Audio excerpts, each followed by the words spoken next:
سلام بچه‌ها، چطوری؟ خوش اومدید به اولین ویدیو از کانال امیر.تین. من امیرطاها هستم و قراره تو این چنل بریم به دوبله فارسی مستر بیست ریاکت بریم. امیدوارم از این ویدیو لذت ببرید و حتما تا آخر ببینید که مستر بیست قراره کارا خفنی انجام بده. حتما یادتون نره ویدیو رو لایک کنین، کامنت قلب قرمز و بنفش واسه من این زیر بذارین و بدون معطلی بریم سراغ ویدیو. تو این قسمت مستر بیست قراره 7 روز توی شهر جنگ زده، یه شهری که نابود شده سر جنگ اصلا خوب نیسته، میتونه یه کشور رو قشنگ نابود کنه. میرن تو این شهری که جنگ زده 7 روز بعد زندگی کنن. حالا خودش هم توضیح میده. بریم سراغ ویدیو. ما وسطی ناکجا آبادیم و قرار 7 روز زنده بمونیم و تنها راه نجاتمون هم داریم میریم. 7 روز قراره به فنا بریم. آره دقیقاً 7 روز قراره اینجا به فنا برن. فقط همین 4-5 نفر با فیلمبردار و اینا دیگه. ببینیم چی قراره سرشون بیاد. احتمالاً جای ترسناکی هم اینجا داره. نگهدار، حواست باشه نری تو برج. چرا خیر؟ چی بگم والا؟ یه زمانی شهر چرا آخه داره پول در میاری؟ چرا آخه داری پول در میاری؟ قشنگیاشو به خاطر جنگ از دست داد و مردم مجبور شدن اینجا رو ترک کنن. واقعا جنگ از طرف سیاستمدارا مثلا شکل میگیره و کل ضررشو به مردم میزنه. امیدوارن توی دنیا واقعا هیچ جنگی نباشه، چون میزنه قشنگ نابود میکنه. خیلی آقا به سراغ چیزا منفی نری، پر انرژی بریم ویدیو مستر بیست رو ببینیم. الان سگ توش پر نمیزنه، پرنده پر میزنه، تو سگ پر میزنه. توسط اولین قدم اینه که از این پشت بوم بریم پایین. اولین حرکتی که میخوایم بزنیم رفتن داخل ساختمون. رفتن داخل ساختمون. اینی که برای 7 روز آینده یه سرپناه امن برای خودمون پیدا کنیم. اینجا مکانای اصلا فکر کنم باید برن. از همین ساختمونی که داخلشیم شروع میکنیم به گشتن. ای بچه‌ها اینجا رو ببینید. احساس میکنم زیر این یه چیزی دیوارا خوراک عکاسیان. این روشون با اسپری خوراک. اینجا باید عکاسا برن فقط عکس بگیرن. میکنیم به گشتن. ای بچه‌ها اینجا رو ببینید. احساس میکنم زیر این یه چیزی وجود داره. تنها یه راه داره که متوجه شیم. این کار واقعا ترسناکه. از دیدنش فقط آخر زمان فیلم زامبی میاد توی ذهنم. اینجا رو واقعا ببینین همه چی رو خراب میکنه اصلا. بعد از کلی سگدو زدن بالاخره یه جایی رو پیدا کردیم که برای پناهگاه مناسب. اینجا واقعا عالیه. از یه طرف به کل شهر ویو داریم و از طرف یه سقف داریم که در برابر باد و بارون و سیل از ما محافظت میکنه. وقتشه بریم سر پشت بوم اون جبه. اینجا شد جایی که قراره بمونم. پس مثل بازی‌ها سوروایوی شده قشنگ، ولی حال میده، کیف میده. تدارکاتی که هلیکوپتر برامون گذاشته رو باز کنیم. بریم برای لوت. دستا رو فرو می‌کنیم. دستا رو کجا فرو می‌کنیم؟ تا دست. ایهو بودا اینجا رو. این جبه شامل چیزایی. اینجا که همه چی دارین دیگه. چه سوروایویه. آینده به اونا نیاز داریم. از اونجایی که خیلی گشادیمون میشه بریم پایین، پس میندازمش پایین. گشادترین حالت ممکن داریم وسایلا رو میندازیم پایین. کریس کیسه خوابا داره میاد. آخ اینجا خوراک این که مشتینه بزنین پا زده. البته چندر جلوش رو بگیر نذار سقوط کنه. چندر یه بال در این کاری که تو عمرم کردم. آجی چقدر حال میده دستمال کاغذی رو اندازی. ولی جدا از مسئله بازی بگیرش که حرف خوبی نیست. ولی خب بریم سراغ بقا. 4 ساعت گذشته چجوری؟ کی آتیشو روشن میکنه؟ من. جای خوابم بابا. کریس و مارک رفتن سراغ آتیش. اینجا ماهرترین کسی که میتونه آتیش درست کنه منم. حالا بهتون گفتم من خدای آتیشم. کیر منم نیستی. ببخشینو. بفرمایید این هم آتیش. من و چندر هم دنبال جای خواب بودیم. 100 سال پیشم تشک بودش یعنی؟ چندر کجا تو؟ دوشک 100 سال پیش، اونم اینجور دوشکی؟ جلال خالا. نه اصلا خودشون نذاشتن اونجا، اصلا فکر نکنی خودشون گذاشتن. دوشک پیدا کردی. طبقه دوم اون گوشه. حالا تو بگیر. این فقط مخصوص خودته. باید بپیچیش دور پارچه تا حشرات جرت نده. تشکو مثل ساندویچ میپیچونم. زمانی که چندلر داشت با تشکش ور میرفت، ما تصمیم گرفتیم روی تختای چوبی بخوابیم. همین تخته از پهنا داخل. دوبلش خداست. وای مهرای کمرم رفت تو. مهرای کمر چجوری میتونه بره؟ ساختمون زیادی برای گشتن وجود دارن. پس فردا روز سختی ده. چجوری 7 ساعت گذشت؟ صبح میبینمتون. با وجود اینکه روز اول خیلی آروم گذشت، ولی تو اون شبی که خواب بودیم یه اتفاق خیلی ترسناک افتاد. به قرآن داره دروغ میگه. توی همون شب مارک و چند تا از فیلمبردارمون با صدای شکستن شیشه نزدیک کمپ از خواب بیدار شدن و باعث شد به این فکر کنیم که آیا ما اینجا تنها هستیم یا نه. اون چی بود دیگه؟ صدای شکستن چه بودش؟ فکر کنم یه چیزی دیدم. مشکل بعدیمون باد بود که سمت کمپ می اومد و واقعا خوابیدن و سخت‌تر می. آدم صدا بادو میاره. هی دیشب چطور خوابیدی؟ بعد از قضیه دیشب پا شدیم که یه صبحونه مقوی بزنیم بر بدن و بریم سراغ کار. اینا بلد نیستن. الان باید یه تابه میذاشتن، سوسیس، تخم مرغ یا املت. بلد نیستن. این سروایو الکیه. اولین بارم صبحونه دارم لوبیا میخورم و انقدر گوشتمه برام مهم نیست. زمان قایق قرار انقدر اینا رو بخوریم که بگوزیم. داشت از یادم میرفت. مرسی که یادآوری کردی. بعد از اینکه حتی اونجا دیگه مهم نیست واسه شون این کارو. معدمون رو پر باد کردیم، وقت شده بود که درونمون رو برداریم و این اطراف یه دوری بزنیم. خیلی از جاها رو هنوز نگشته بودیم، از جمله این هتل. واقعا این شهر به معنای واقعی خیلی بزرگه. همینطور که داشتیم پیش میرفتیم اسم شهر باید بزرگ باشه. خوردیم به بریم ادامه. جیمی گربه رو الان درونمون نزدیکش فرود میارم. خدای من چقدر بودیم. الان میخورش. نباشه. خدای من اینجا بریم. واقعا بیخیاله. من به این گربه پول ندادم که فیلم بازی کنه. درسته که گربه با مزه و خوشگله، ولی خب ما باید برای زنده موندن تلاش کنیم. کم کم راه افتادیم که بتونیم یه جایی رو پیدا کنیم و بقیه چالش توش انجام بدیم. برگام اینجا رو باش. واقعا جای قشنگی. منظورش پشمان بود. برگام مؤدبانش.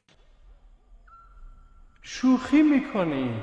این یکی از قشنگ‌ترین چیزایی که دیدم. میدونی هم زشته هم زیباست. بهش میگن زیبایی آخرالزمانی. آره درست. یه دونه استخر رو ببین اینجا خارق‌العاده این است. استخر توی گذشته این بوده و تا بالاش آب بوده، ولی الان مفکوک است. الان دیگه شکل خوبی چه نرم افزاری اینو تونستن ساختن. پول داشته باشید تو ویدیوات همه چی میتونی بیاری. نداره. اینجا زمین فوتباله. اینجا زمین وقت بسکتباله. فوتبال. اون توپ فوتباله. اوه جا خالی دادم. این توپ سنش از منم بیشتره. کاملا مشخصه که از هممون پیرتره. پیرتر هم سن مارکه. نه ما الان دو راه بیشتر نداریم. یا خودی زد مثل بیست. این تونل رو ادامه میدیم و منطقه رو ارزیابی میکنیم، یا اینکه با ساعت باقی مونده اون یه کاری میکنیم که شب از سرما یخ نزنیم. به نظرم یخ این نزنیم. خیلی منطقی تره. موافقم. بعد از اینکه کل روز دنبال کمپ جدید بودیم، واقعا درک کردیم که چقدر این شهر بزرگه. بالاخره یه جایی رو پیدا کردیم که تقریبا میشد گفت توش کاری کرد. خب امشب قرار نیست یخ بزنیم و توی این اتاق کمپ بزنیم. دقیقاً همینجا آتیش درست میکنیم. اونجا هم یه پرده میکشیم. شب راحتی قرار داشته باشیم. هم دیگه 100% واقعا شب راحتی قرار خواهد.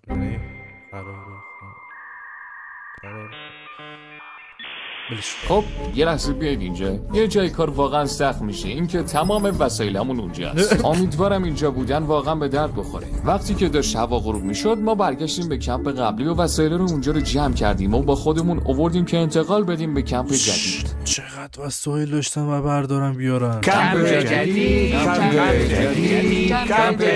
ما باید تا قبل از مستقر کردن وسایل‌ها جاش آماده اینجا کنیم. واقعا شبیه آسفالتونیه به هر حال. بعد از پیدا کردن چند تا دیوار مقاوم‌تر، تا چند ساعت بعدش داشتیم وسایلامون رو می‌بردیم. تا قبل از غروب خورشید تونستیم وسایلامون رو جاگیر. شانس آوردن تو سن. حتی کمکشون بالاخره نمیدونم، واقعا نمیتونم قضاوت کنم. من که اصلا قضاوت نمیکنم. بریم ادامه ویدیو. بعد چون هوا خیلی تاریک شده بود، بخش زیادی از وسایلامون رو نتونستیم بیاریم. البته به جز کیسه، چند تا کنسرو چیلی و یه تشک قدیمی تنها چیزایی بود که ما اینجا داشتیم. نظرتون راجع به اینجا چیه؟ دوستش دارم. بادی نمیاد. اینجا خیلی یعنی فقط مشکل اینا باده. گرم‌تره. ها؟ الان روز قشنگ وات نگه اصلا داشت توی دنیا دیگه سر میکرد. ما از هفتم چالشمونه و وقتی از خواب بیدار شدیم به ولگردیمون ادامه میدیم. صبحونه چی؟ اینجا خیلی بده. وضعیت پلا کلا خرابه، فقط 3 تاشون درسته. عجب ساحلیه. چرا اینجا بوی ساحل میده؟ چون واقعا ساحل دیگه اسکو. یکم بعد یه اتفاق خیلی عجیبی افتاد. شما همونو میبینید؟ چی؟ اون آدم جیمی؟ یه اسکولی داره اونجا میدوه. جیمی صدای شکستن شیشه شب اول یادت میاد احتمالش از کار همین آدم باشه. اینجا بود که فهمیدیم ما تنها نیستیم. بعد از این قضیه کاری کردیم که یه فرد عاقل میکنه. درونمون رو برداشتیم و رفتیم بالا سر یارو تحت نظرش گرفتیم. زامبی خطایی نکنه. جیمی اینجا خطرناک شد. من میخوام برم. بریم جزیره رو بگردیم. حداقل یکم به حرفم اهمیت چرا میدادی. این قالبش این هتل به این بزرگیه؟ علامت خشونت چند خانگی دقیقه قبل این هتل بهترین مقصد برای مسافر. علامت خشونت خانگی. بوده و از زمان جنگ به این ور کلا تبدیل به یه خرابه شده و الان دیگه قابل سکونت نیست. بیایید بریم داخل. خودمون رو وارد چه داستانی کردیم واقعا. همیشه برای فیلمبردار صبر نمی‌کنیم و مثل گاو میریم داخل. مشخصه. به هر حال هوا داره خیلی تاریک میشه. یه لحظه وایسید آب نبات شکلات باید بریم این تو ولی من اول میرم. امکان داره فیستیولز باشه؟ لعنتی اینجا کجاست؟ خیلی داره ترسناک میشه. مارک اول تو برو. نه بچه راه ببینید چقدر این راه رو ترسناکه. اگه بیافتید اینجا رسما سقط میشید. احتمال اینکه یکی بیاد اینجا ما رو بکشه صفر نیستش بچه‌ها. مارک بهت افتخار میکنم. اگه کسی بهمون حمله کرد چیکار کنیم؟ فرار کنیم. موافقم. هر کس اگه کسی اینجا بشه بعد یه دونه کفش این دست یه دونه کفش این دست با پا بدوان و تو جونی دارن بدوان تر باشه بگاه میره. بسو بینم یه نوری دیدم جیمی. اون یاروه. سلام کسی هست اینجا؟ الو. بقیه روز دنبال یه جای مناسب میگشتیم ولی وقتی هوا تاریک شد فقط امیدوار بودیم که اون یارو دنبال ما نباشه. حالا شب شد و بدبختی‌ها شروع شد. نورافکن رو بده. چشم. نورافکن اینجاست. نورافکن اون ساختمونا رو نمیتونید با مزه مستر اونجا ببینید ولی الان میبینید بهترین نورافکن دنیا. حتی ماهیام تعجب کرد. آره الان میگن خورشید روش پشتش به ما سرموش افتاد. من به جیمی گفتم از ماهواره نخر. خوبیش اینه که با قوی ترین چراغ قوه دنیا کار کردیم و بعدیش اینه که باید کل این راه رو پیاده تو این تاریکی برگردیم. نه زمان بندیه بعد بین میگن اینجا توی شب خیلی ترسناکه. الان واقعا ترسناکه. الان واقعا ترسناکه.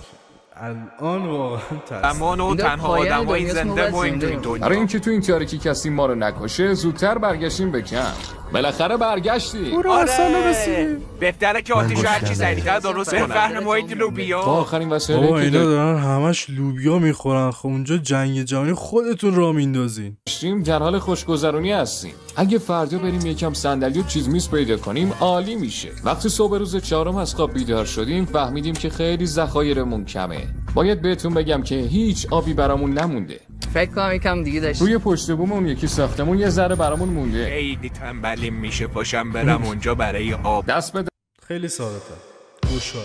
دماغ. دست به دماغ دیگه چیه؟ مشخص شد. تو باید بگی. تو هم باید بهش کمک کنی چون تنهایی نمیتونه انجامش بده. مارک و چندلر رفتن به نقطه شروع چالش تا آبو برامون بیارن. یه مأموریت فرعی داریم که با چندلر باید بریم آب بیاریم. مأموریت اصلی. حالا که اونا رفتن دنبال آب ما باید یه کاری کنیم.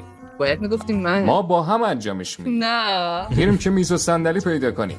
زیاد دور نشدیم که حواسپرسی شروع شد. چطوری نفهمیدیم همچین چیزی اینجاست؟ جیمی اینجا رو ببین. باورم نمیشه که فیلیه. از کجا پیداش کردی؟ از اونجا. شبیه دلستافاس میمونه. خیلی حال میده. واقعا راست میگه. اینجون جایی بری شبیه دلستافاس واقعا. با وجود اینکه زامبی نیست.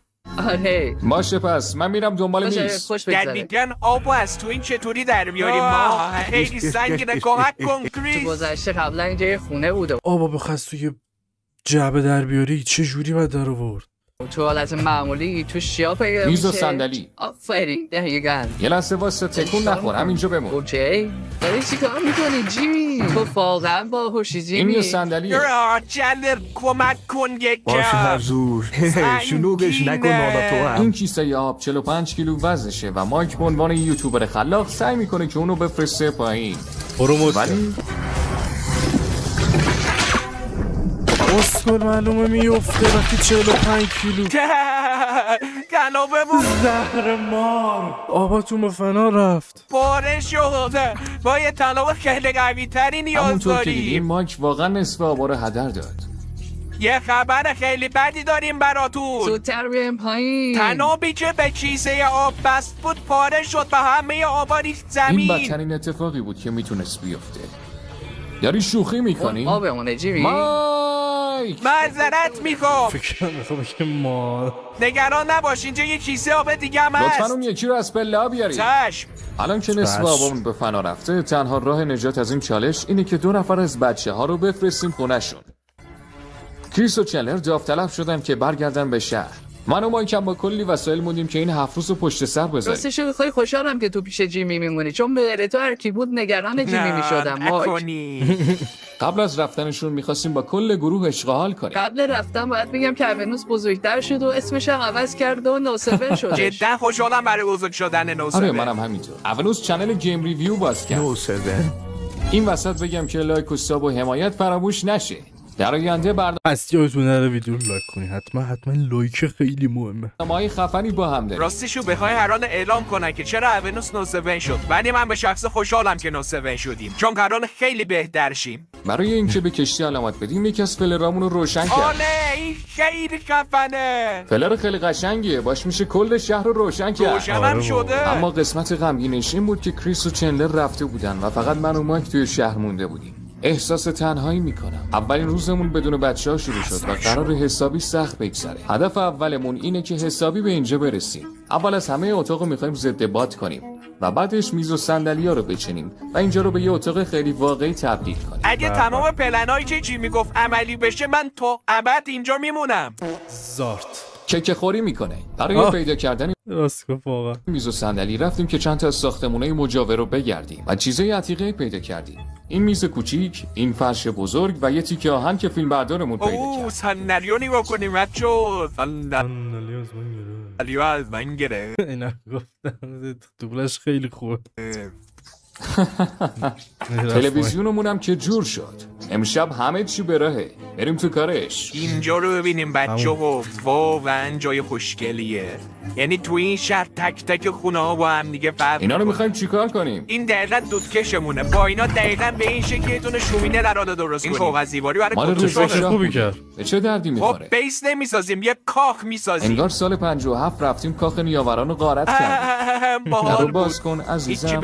ما همه این چیزا رو پیدا کردیم. حالا وقت چیدنش. ما اینجا زندگی نمی‌کنیم جیمی، پادشاهی می‌کنیم. آره جونم. ممنون. 4 ساعت و مثل خر کار کردیم و همین باعث شد که خیلی تشنمون بشه. آب این کیسه هم که مزه عرق سگی میده، برای همینم ریختیم روی بطری. قراره بگیم به سلامتی و خیلی دوبلش خوب بچا. بریم بالا. نه جیمی، واقعا این آبا رو بدون این بطری نمیشه خورد، خیلی بدمزه است. اینجا خودش تنظیم درجه الکل داره. اگه میخواید ودکا بخورید میبریدش بالا و اگه میخواید آبجو بخورید میاریدش پایین. سلامتی ننم که شیر داد و مستر بیست تحویل گرفت. به سلامتی مشتی. امیدوارم تا فردا کور نشی. نه جیمی، این جدا خیلی آبا رو خوشمزه میکنه. اگه این بطری رو نداشتیم الان چی کم داشتیم؟ دقیقاً. قرار نو7 رو سر این دیالوگا پلم کنیم. از اونجایی که حسابی انرژی گرفتیم تونستیم کارهای دکور رو تموم کنیم. کارمون با اینجا تموم بشه، اینجا میشه بهترین اتاقی که توی شهر واقعا میشه دید. اینم از کمد جدیدمون. تو شهر ببین چقدر خاک روشه. اینجا رو باش. همسن مامان بزرگم.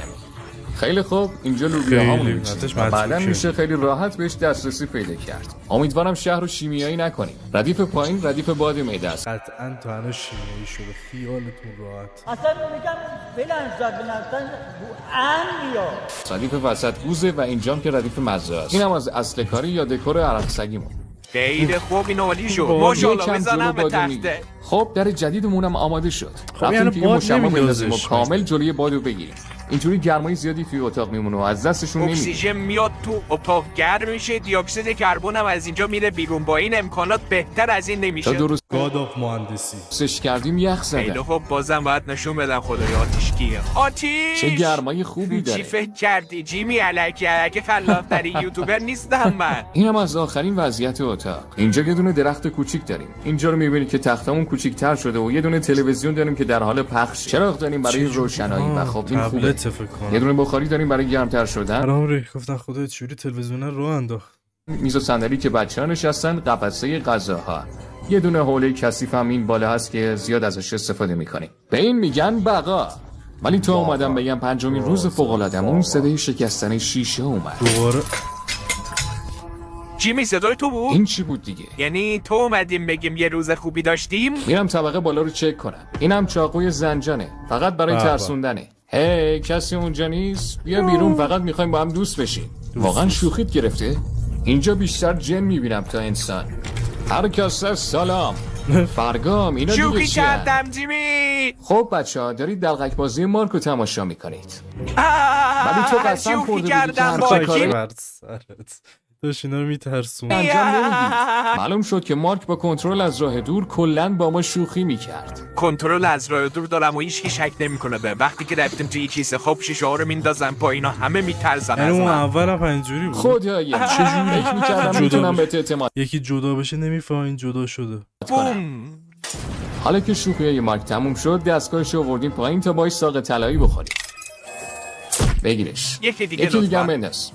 منم یکی دارم خیلی چه باحاله. باحاله. و دیشب یکی از بهترین شبای عمرمون بود. خیلی خوش گذشت. فقط یه روز دیگه داریم. صبح بخیر. صبح بخیر شهر اروا. این بیرون خیلی سرده. نظرت چیه؟ برگردیم تو. الان صبح روز ششمه و کارایی که انجام دادیم واقعا خارق العاده بوده. تونستیم 10 درجه اتاقمون رو گرمتر کنیم. آره و این عالی شدش. مارک وقتش آخرین روزمون رو یکم خوش بگذرونیم. آخ من اینقدر دوست دارم اینجور چیزا تجربه کنم، بالا بندازم فقط بتریکن. اینقدر حس خوب به آدم میده. جیمی اونجا رو نگاه کن. من میدونم چی کارش کنیم. حالا شد یه قایق واقعی. با ما واقعا بهمون خوش گذشت. بیسبال بازی کردیم، فوتبال بازی کردیم و یه غروب عاشقونه رو کنار دریا با هم گذروندیم و حتی به دورترین نقطه شهر رفتم. مارک چیه؟ خیلی عاشقتم. اصلا فکر نکنم چیزی حتما گفته منم همینطور جیمی. تمام این کارای احمقانه بهمون کمک میکرد تا از یادمون بره چقدر این شهر خالی از سکن است. خدایا شکره. زمانی که روز پایانی چالش فرا رسید یکم بیسمون رو تمیز کردیم و بعدش یه دونه فلر شلیک کردیم. موشک شلیک کردن. این جایی محله خیلی خوش گذشت. و در آخرم باید بهتون بگم که این ویدیو رو تیم اونوس دوبله کرده، یا بهتره بگم که اسم جدیدمونم نوسوره. بده 6.